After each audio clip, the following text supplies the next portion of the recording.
C'est une loi qui a été implémentée. Oui, Depuis. Et puis ça fait débat jusqu'à présent. Hein. Oui. Pour les véhicules qui rentrent actuellement dans le pays, moins de 5 ans. Oui, ça. Tu me regardes pour Voilà. cette question. C'est toi qui as énoncé la Non, je connais la loi. Je sais qu'elle est en train de Et j'ai demandé, tu m'as dit, elle est entrée en vigueur. Donc, Est-ce que les gens l'appliquent? Faut demander au gouvernement. Bonjour à tous et bienvenue dans le podcast de votre podcast préféré. On entend souvent dire que sont devenus les premiers de classe, que sont devenus les meilleurs élèves qu'on a rencontrés au lycée, au collège. Et souvent, ça sonne avec moquerie.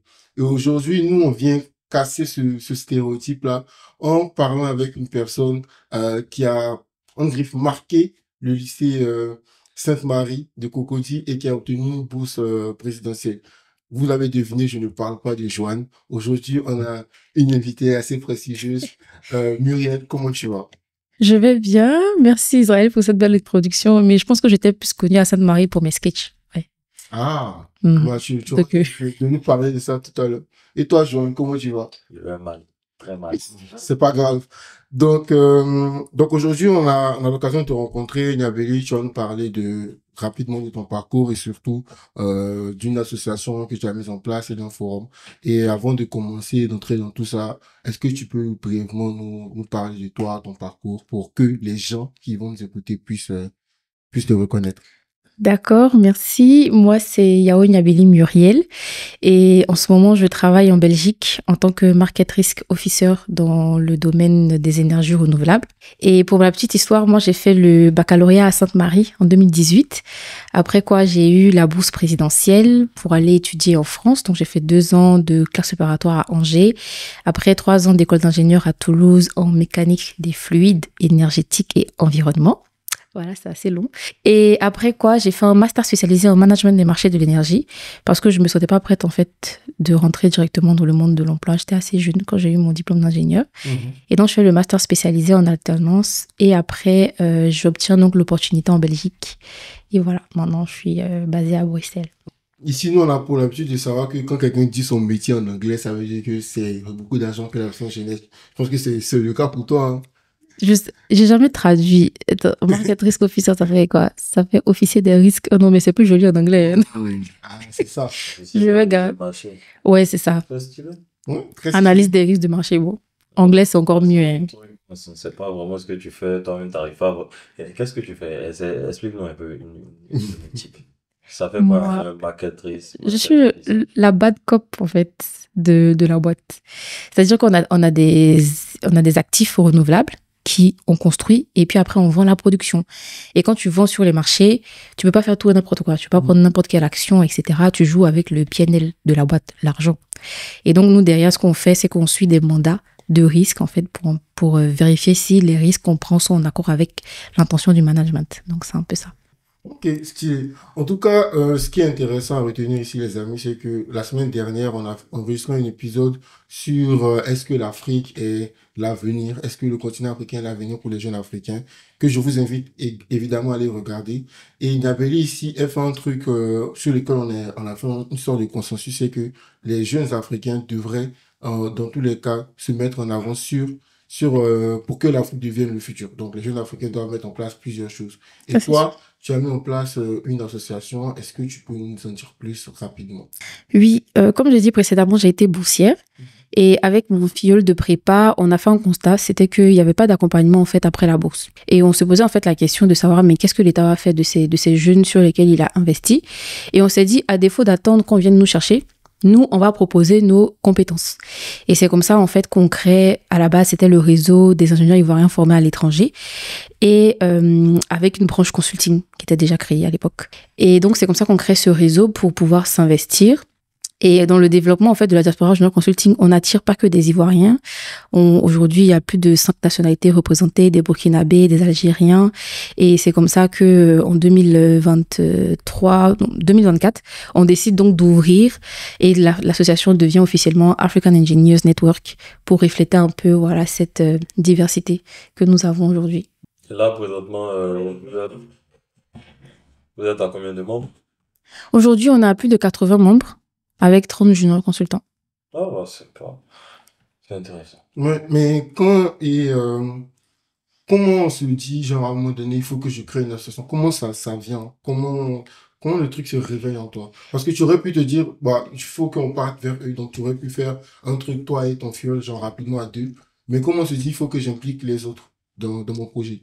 C'est vrai. En fait, quand tu penses à l'impact que tu veux avoir, à un moment donné, tu te dis, je peux pas le faire tout seul. Il y a l'adage qui dit, seul on va vite, mais ensemble on va encore plus loin. Donc, au début, quand on a commencé, c'était moi et Joseph et Noélie, on faisait l'émission de consulting. Et après, on s'est rendu compte qu'il y avait vraiment un réel besoin. Et quand tu vois le besoin, tu te dis, il faut que tu trouves les personnes pour t'aider en fait à apporter la solution. Donc, c'est comme ça, voilà, qu'on ouvre et qu'on recrute au sein de l'association. Ok, et donc l'association que vous créez au début, c'est quoi le nom? C'était le réseau des ingénieurs ivoiriens formés à l'étranger, donc R2IFE. Mhm. Voilà. Et après, vous changez On devient l'AEN, donc African Engineers Network, beaucoup plus marketable, n'est-ce pas? Parce que c'est en anglais, évidemment. Je vois, je vois. Mais ça, c'est vraiment une question de curiosité. Je me demande comment vous faites pour trouver une mission de conseil en n'étant pas genre au préalable dans le domaine. Est-ce qu'il y a des sites sur lesquels vous postulez pour trouver ces missions-là initialement ou vous faites comment? Non, au début, les premières missions, ça a été vraiment de la prospection sur LinkedIn. Donc, envoyer des messages en se basant déjà sur nos compétences. Donc, la première mission, c'était en énergie renouvelable parce que moi, j'avais la compétence, par exemple. Donc, c'était vraiment ça, aller sur LinkedIn et tout, faire de la prospection, des messages ici et là.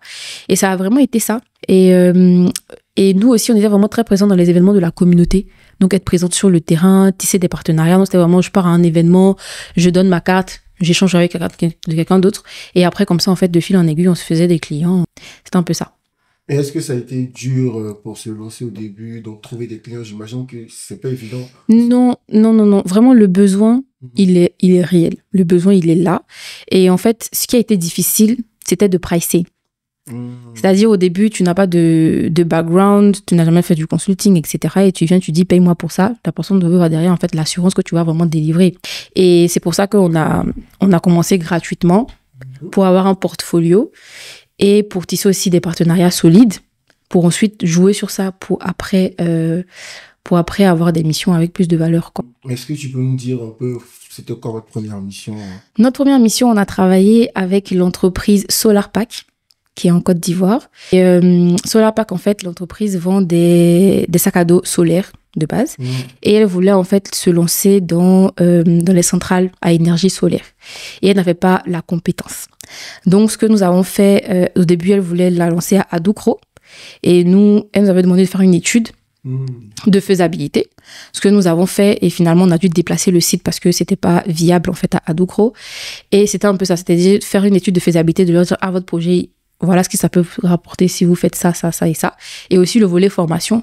Parce que comme ils n'étaient pas encore dans le domaine réellement, nous, c'était une opportunité, voilà, de les former à ces sujets-là. Ok. Intéressant. Si tu n'as pas d'autres questions sur les premières missions, non? Non. Bah, moi, j'aimerais bien connaître un peu plus en détail les différents pôles de l'association, comment ça se compose, qui fait quoi et comment c'est agencé, les responsabilités et autres. Ok. Au sein de l'association, on a 4 principaux pôles. Donc là, on a parlé de la diaspora junior consulting à la tête de Joseph, à Crew. Et on a 3 autres pôles. Donc le pôle talent, c'est notre pôle, moi j'allais dire mon pôle de cœur parce que c'est là-bas que j'étais à la base.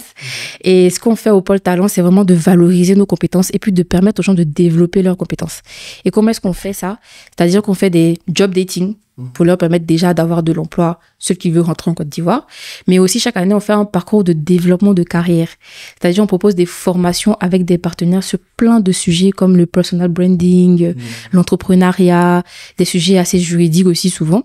Et c'est vraiment de leur donner ces clés-là à tous ces jeunes, en fait, pour pouvoir évoluer dans leur carrière. Ça, c'est un peu ce que fait le pôle talent.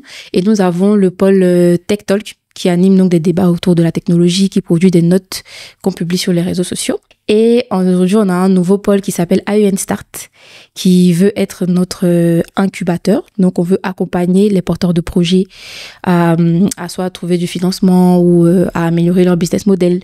Et voilà. Et c'est au sein de cet incubateur-là qu'aujourd'hui est Studio, la startup pour laquelle je suis allée pitcher et je suis arrivée en retard. Ah. C'est ça. On voulait pas le dire, mais elle est arrivée en retard. Désolée. Donc, on aurait dû rester depuis longtemps. Mais du coup, si je reviens rapidement sur le pôle talent, du coup, vous avez des entreprises partenaires que vous invitez pour faire les correspondances ou comment est-ce que vous faites les correspondances entre les étudiants ou les membres de l'association et les différentes entreprises? Comment vous trouvez ces entreprises-là? Le job dating, on a fait une première édition.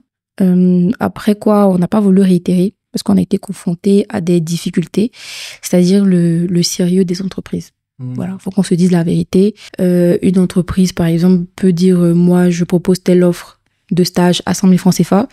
L'étudiant fait son entretien, il arrive, on lui dit non, tu seras payé à 50 000 francs CFA. Ce qui est inadmissible. Et nous, à l'époque, on était quand même assez jeunes. Du coup, on n'avait pas demandé de garantie auprès des différents acteurs. Et c'est sur quoi aujourd'hui on est en train de travailler.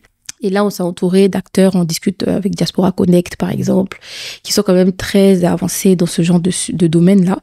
Et c'est vraiment de dire, nous, on va essayer de s'entourer de partenaires et on va leur faire bénéficier de notre réseau pour que derrière, eux, on puisse permettre, en fait, à nos membres d'avoir certaines offres d'emploi. Donc, c'est un peu comme ça que nous, on veut se positionner. Rapidement sur les entreprises, elles sont des entreprises ivoiriennes. Ivoiriennes, oui. C'est pas des entreprises... non, c'est des entreprises ivoiriennes. C'est que des stages en Côte d'Ivoire? Oui, c'était des stages en Côte d'Ivoire pour la diaspora. Ah, ok. Donc, des personnes qui sont en France, dans la diaspora, qui vont aller faire ces stages-là. Exactement, c'est ça. Tu vas faire ça, c'est 4 000. On t'a promis 100 000. Hein, ça, c'est... Non, mais même quitter en France pour aller faire stage 100 000 en Côte d'Ivoire. Non, ça va. Moi, j'ai fait un stage gratuitement. Hein. Genre, tu as quitté d'Angers? Oui. Tu es parti... Oui, j'ai fait. Non, en ce moment, j'étais à Toulouse. J'ai fait un stage, c'était gratuit. C'est quoi la motivation? La motivation, c'était vraiment de travailler sur des problématiques qui touchaient le pays. Et vraiment, c'était très intéressant la problématique parce qu'en fait, on parlait de, à l'époque, la pollution liée au parc automobile ivoirien. Et c'était en fait toute la question autour de la loi sur la limitation de l'âge des véhicules. Et en fait, c'est basé sur des études scientifiques qui ont été menées. Et moi, j'ai fait partie de l'équipe qui travaillait avec un organisme suédois en fait pour mener à bien ce genre d'études-là. Donc, vraiment, c'était sympa. Tu parles de la loi qui dit que les véhicules doivent pas avoir une durée de vie de plus de 5 ans avant d'entrer. C'est ça. C'est ça, ok. C'est ça. Non, il faut qu'elle soit... Oui, c'est ça. Moins de 5 ans pour rentrer sur le territoire. C'est ça. Ouais, c'est une loi qui a été implémentée. Oui, depuis... Et puis ça fait débat jusqu'à présent. Hein. Oui. Du coup, tous les véhicules qui rentrent actuellement dans le pays ont moins de 5 ans. Oui, ça va. Tu me regardes pour poser cette question. C'est toi qui as énoncé la Non, tu connais la loi. Je sais qu'elle est entrée en vigueur. J'ai demandé, tu m'as dit elle est entrée en vigueur. Donc, est-ce que les gens l'appliquent? Faut demander au gouvernement. Voilà. Qu'est-ce que tu en penses? Question pour réchauffer. Donc là, on a parlé des différents pôles. Donc, aujourd'hui, nous, on va se concentrer sur le pôle DJC, Diaspora Junior Consulting. Comment on intègre ce pôle? Donc, aujourd'hui, moi, je suis un jeune étudiant et je vais intégrer ce pôle pour travailler avec vous. Comment on intègre déjà ce pôle et l'association aussi? Alors, la particularité, c'est que d'abord, quand tu es membre de la DJC, tu es membre de l'AEN. Donc, le processus de recrutement passe par une intégration au sein de l'AEN. Et nous, en fonction de ton profil et puis de ce que tu aimes faire, on te place dans un pôle plus en autre ou en autre. Donc, pour postuler, il faut aller sur notre site internet, aenassociation.org, et il y a un onglet adhésion qui détaille en fait le processus d'adhésion. Il faut envoyer une candidature, on a un pôle RH qui fait des entretiens et donc qui intègre les membres au fil de l'eau. Et qu'est-ce qui, pour les fois, c'est arrivé à causer un refus de candidature, par exemple? Non, ça n'est jamais arrivé. Pour l'instant, non. Mais le but de notre entretien, c'est pas vraiment de bloquer ou de filtrer. C'est plus pour connaître la personne qui intègre, lui parler de l'association et aussi l'orienter vers le bon pôle. Parce que tu peux penser que ça te plaît, mais au final, en fait, tu vas te plaire plus dans un autre pôle. Et des fois, en fait, on voit la DJC, on se dit, j'ai envie d'être junior consultant, même où je vais mieux exceller. Donc, c'est vraiment de présenter nos activités et puis aussi de comprendre son profil.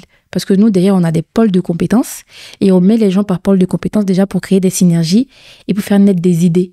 Voilà, comme Studio aujourd'hui, voilà, on aimerait bien qu'il y ait plusieurs idées comme ça qui naissent et puis aussi qui grandissent. Ok, et donc là ça fait depuis 2023, si j'ai bien compris. Oui, 2023 qu'on a créé l'association. Quel est ton recul que tu as actuellement? Quel est ton retour?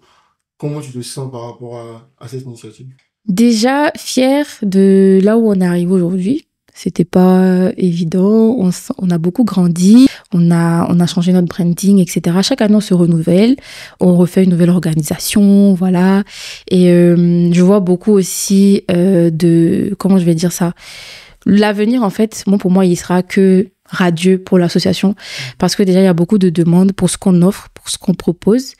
Et il y a beaucoup de personnes qui sont intéressées à nous rejoindre et à venir s'engager parce que le but derrière, c'est de vraiment permettre à chacun de pouvoir s'investir pour notre continent d'une manière ou d'une autre.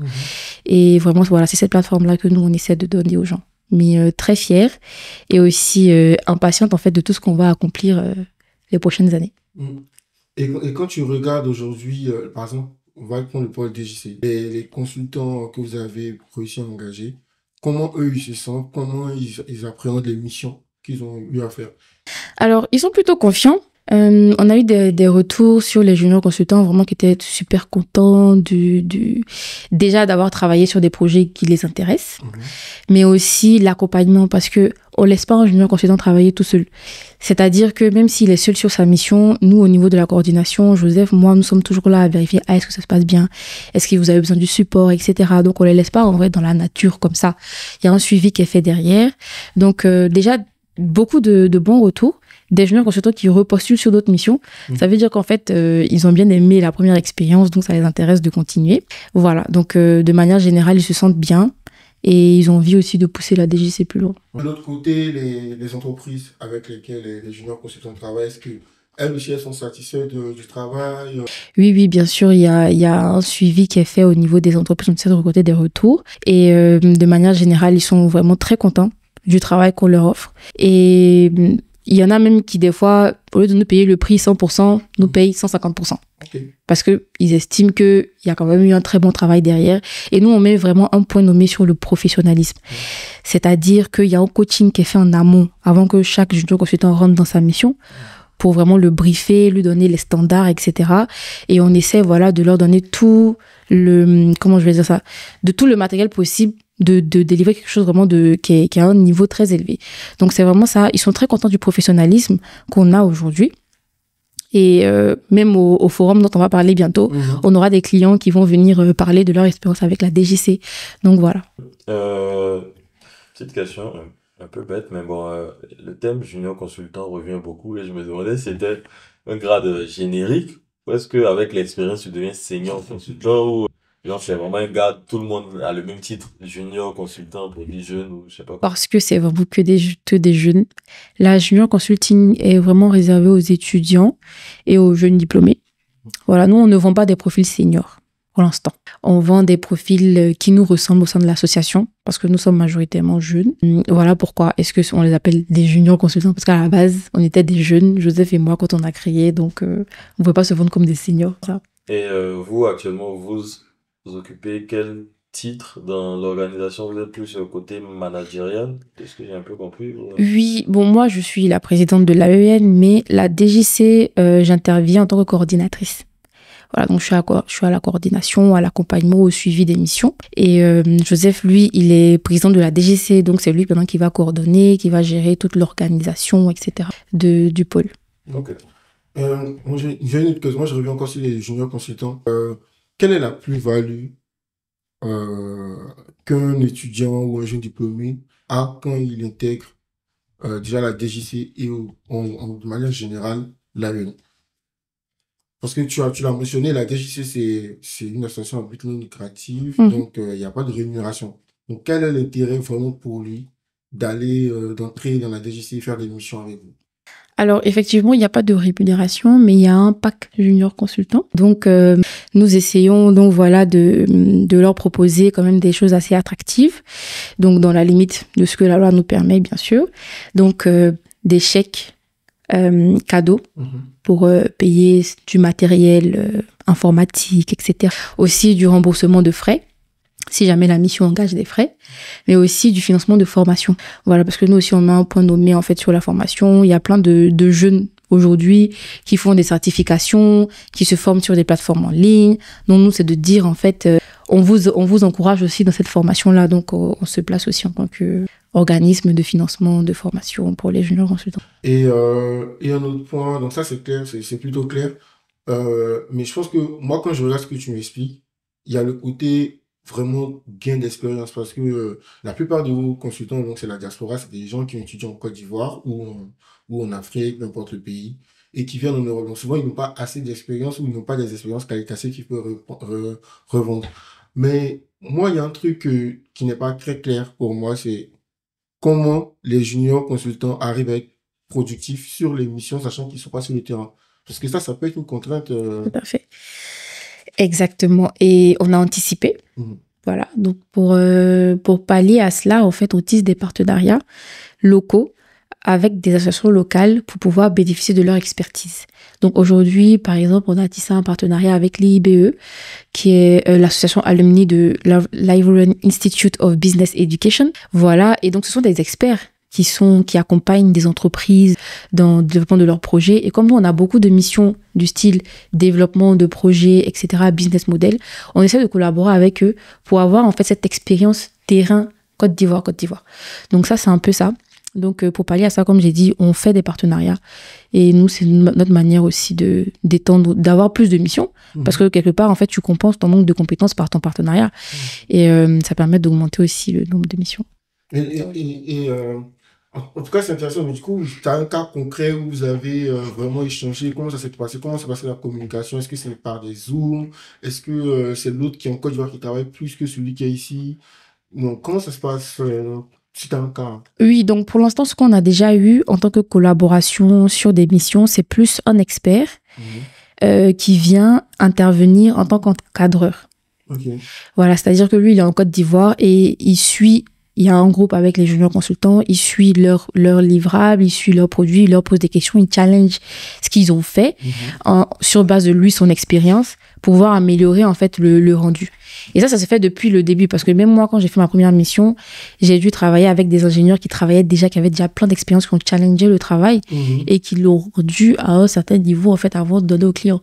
Donc c'est un peu, voilà, ça qu'on fait. Okay. Ouais, et est-ce que tu as en tête un exemple de mission marquante, genre c'est un sujet que vous avez fait, vous vous êtes dit genre waouh, genre on a pu faire ça à notre niveau? Oui, une des missions même dont on parlait récemment, c'est le lancement de la plateforme AIFAquaba.org, donc l'association des Ivoiriens de France.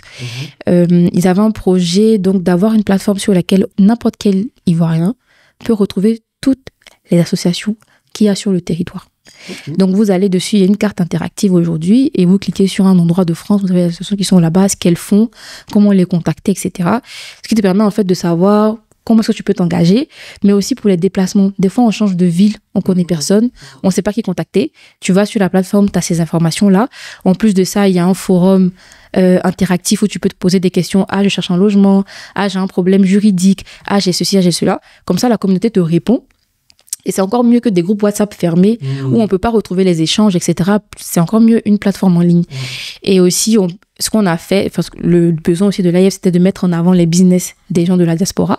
Donc, quand on va sur la plateforme, en fait, il y a de la publicité qui est offerte, en fait, pour les gens qui ont des business dans la diaspora. Et ils avaient ce projet-là, et c'est la DGC qui l'a concrétisé. Et aujourd'hui, la plateforme est lancée, et vraiment, on est très fiers, en fait, de ce projet-là. C'est pas, on devrait aller mettre le centre info ou bien voilà. le business. Il y a Atcheke de Dabou au passage. Ah oui. Est-ce qu'il y a dessus? Oui, Atcheke de Dabou au-dessus, premier même. Il faut que on associe parce que je ne suis même pas au courant que nous on est dessus. Incroyable. Si. Ah ouais, ok, stylé. Donc, moi, de ce que tu nous expliques là, je vois plein de trucs intéressants. Et c'est quoi la suite sur le moyen, long terme pour vous? Nous, vraiment, le court terme, déjà, c'est de stabiliser l'existant. C'est-à-dire que l'année 2025 a été... 2024, l'activité commençait réellement à porter. 2025, on a vraiment grossi. En termes de valeur en euros, si on peut dire ça comme ça, etc. Et donc, nous, c'est de dire, on aimerait bien pouvoir stabiliser l'existant, c'est-à-dire de se prouver, à exemple, que l'année prochaine, on peut déjà au moins faire ça, mais faire plus. Donc, c'est vraiment de s'appuyer sur nos forces, en fait, pour stabiliser et ensuite scaler. Voilà. Et là, ça viendra 2-3 ans. Et on aura enfin des seniors et des managers. Et c'est là que je vais rejoindre. D'accord, je note. Ouais, moi, si je viens, je rentre directement. Senior consultant. Non, partenaire. Toi, tu es le médecin après la mort, tout est prêt, tu viens, non. Ah, mais je prends le package, un ticket resto à, je sais pas, 60 balles ou un truc comme ça. Non, s'il fait les entretiens, ne le prenez pas. Moi, je passe pas dans C'est déjà l'entretien, noté. je viens directement. Moi, je vais pas faire un entretien.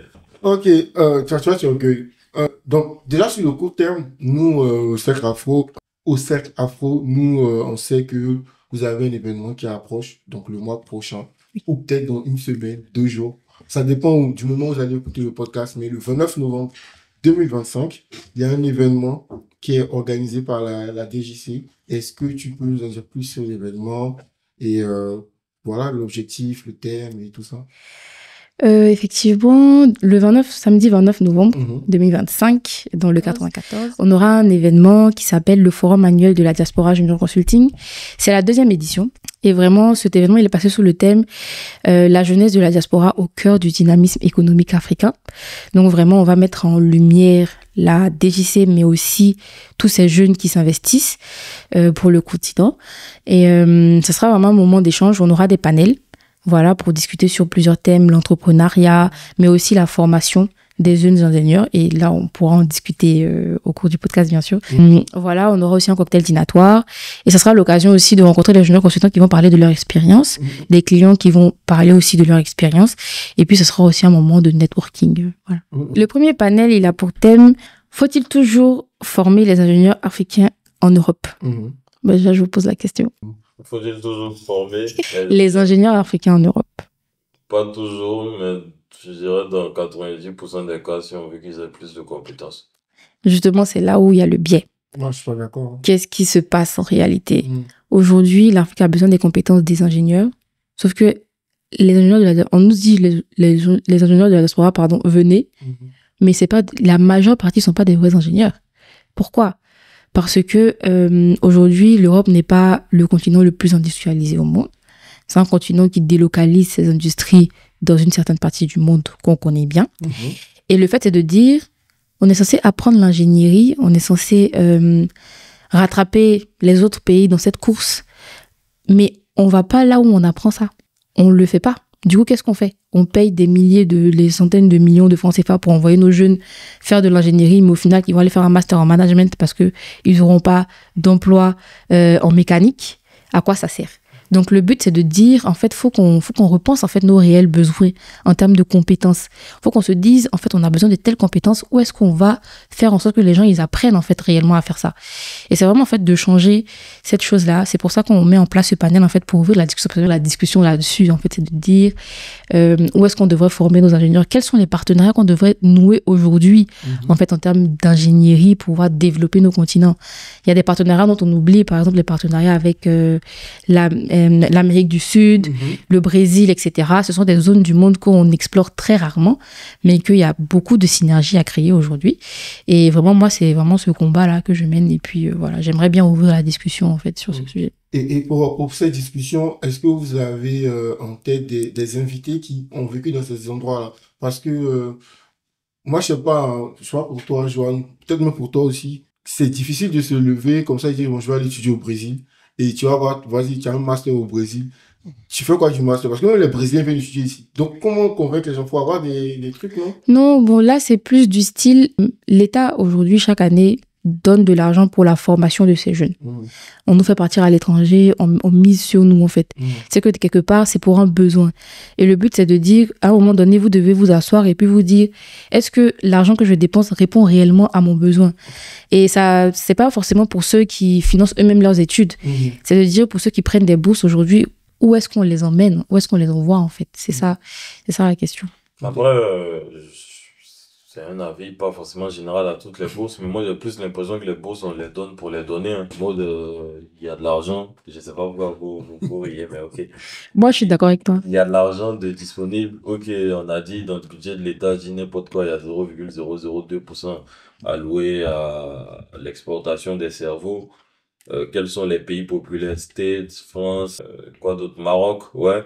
Du coup, on se dit, on les envoie là-bas et in fine, de ce qui se passe ou de ce que j'ai pu observer, chacun choisit un peu ce qu'il fait, hein, sauf pour des bourses relativement spécifiques. Mais la majorité du temps, chacun arrive, il y a il va vouloir faire master in management parce qu'il veut pas être pauvre.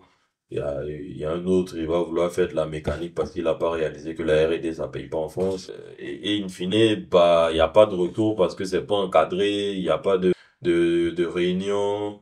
Genre, ouais, du coup, chacun finit, après, il se plaignent pour dire, bah, pourquoi vous revenez pas, bande de traîtres à la nation et tout. Bah, fuck you, là. Oh, Non, mais moi, ça. Non, mais c'est un cri du cœur, hein, c'est la réalité. Moi, ça m'énerve, les gens pseudo-revendicateurs de. Ouais, vous avez bouffé l'argent du pays. Déjà, mes parents ont cotisé pour ces impôts aussi. on va bénéficier pour la bourse. Pas autant, mais c'est une contribution globale. Et si demain, je vais faire une entreprise en Côte d'Ivoire qui emploie eux leurs enfants, je dis pas que ça va arriver, mais si je fais ça, c'est un retour sur investissement. Mais genre, des gens qui viennent dire, bah pourquoi vous revenez pas, pourquoi quelqu'un qui a étudié énergie nucléaire ou un truc, il va revenir, on va dire, va faire centrale à CIE. Moi, genre, Non, en fait, je pense que la question mérite de se poser. C'est pour ça que je pense que l'événement du 29 novembre est hyper important parce que moi, de tout ce que Joël a dit, vous pouvez retenir que en tout cas, pas totalement d'accord avec lui. Il y a des points où c'est clair, il y a du boulot à revoir.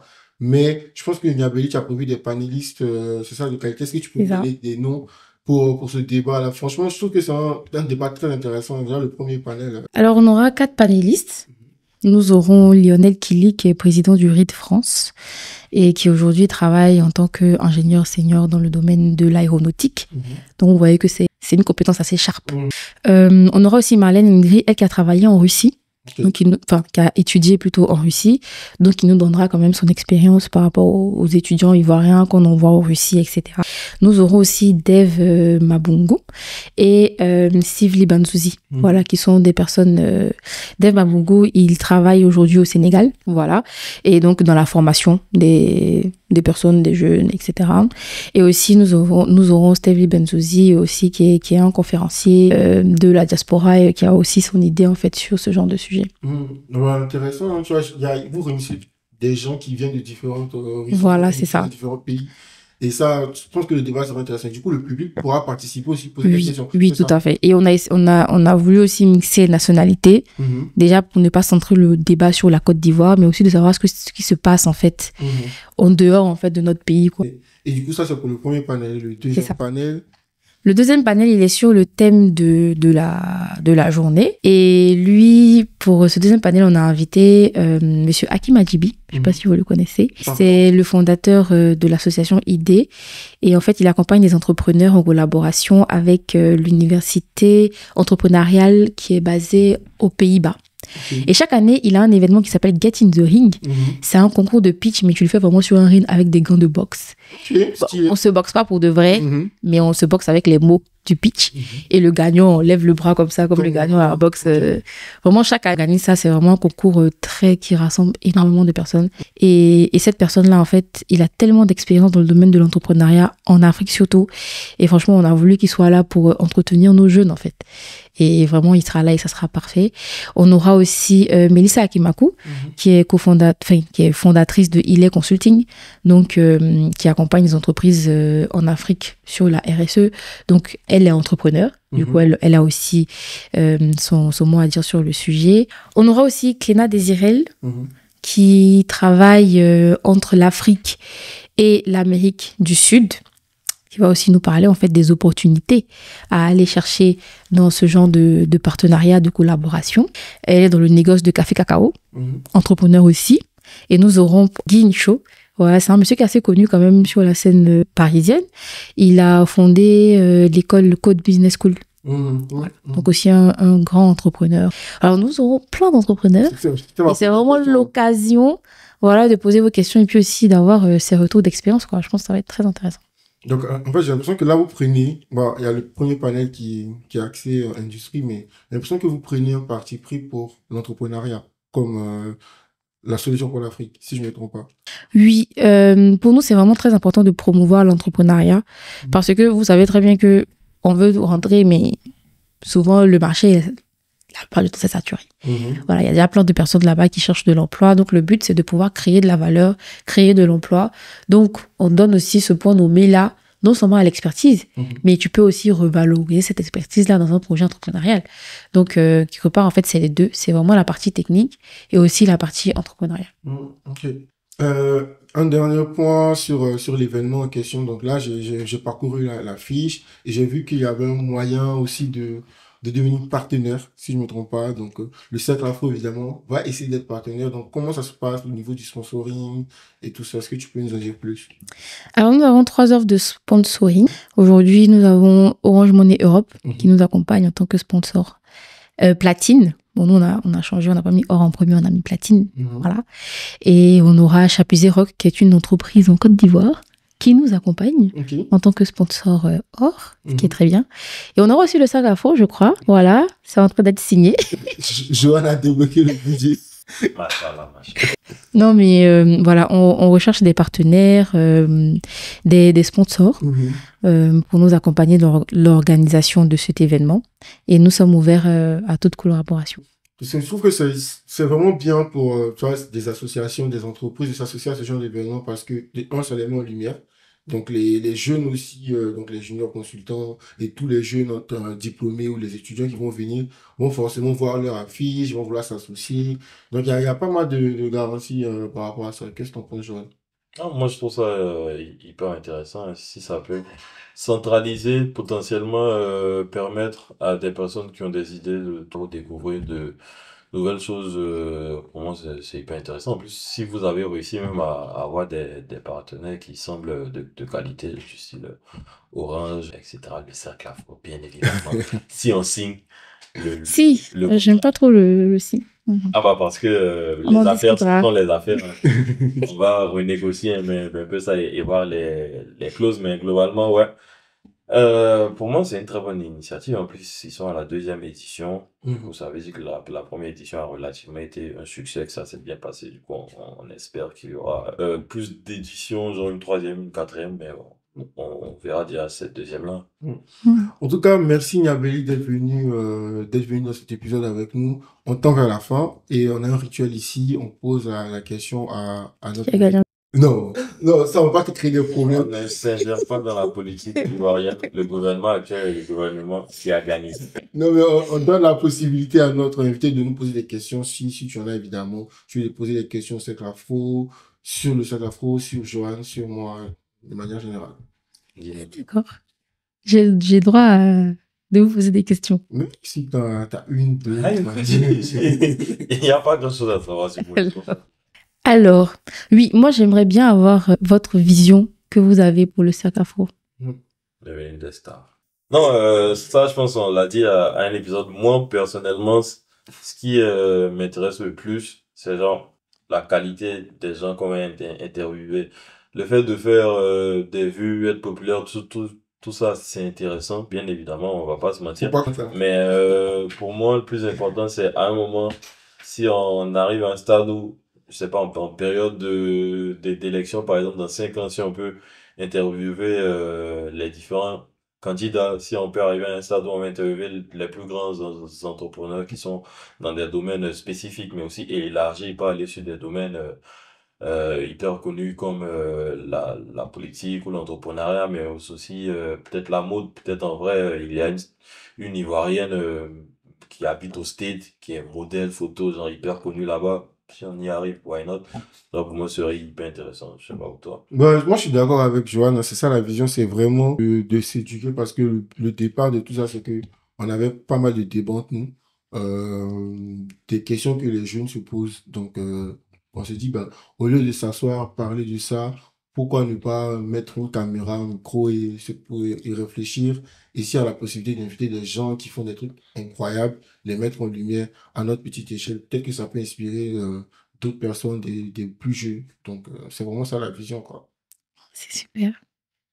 Et on va collaborer. Hein. Moi, je vois beaucoup de synergie là. Non, mais c'est clair qu'on va collaborer. Hein, t'inquiète. Énergie non gratuite, bien évidemment. Est-ce que moi, j'ai dit ça va être gratuit? Gratuit. C'est ça, on va faire. C'est qui rapporte pas, je suis à un stade de ma vie où j'ai besoin d'argent. Si ça rapporte pas l'argent, c'est que je suis pas. En tout cas, c'est sur cette note positive et sur la vision monétaire de la vie de Johan que on va mettre fin à cet épisode du Cercle Afro. Si vous avez suivi jusque-là, n'hésitez pas vraiment à vous inscrire pour le forum qui, pour moi, sera très instructif. Et abonnez-vous, partagez les plus autour de vous pour que l'Afrique puisse se développer. Ciao. Et rappelez-vous, les amis, si il n'y a pas d'argent dedans, ne faites pas. Les stages non rémunérés, arrêtez, arrêtez. Vous avez les moyens de les payer.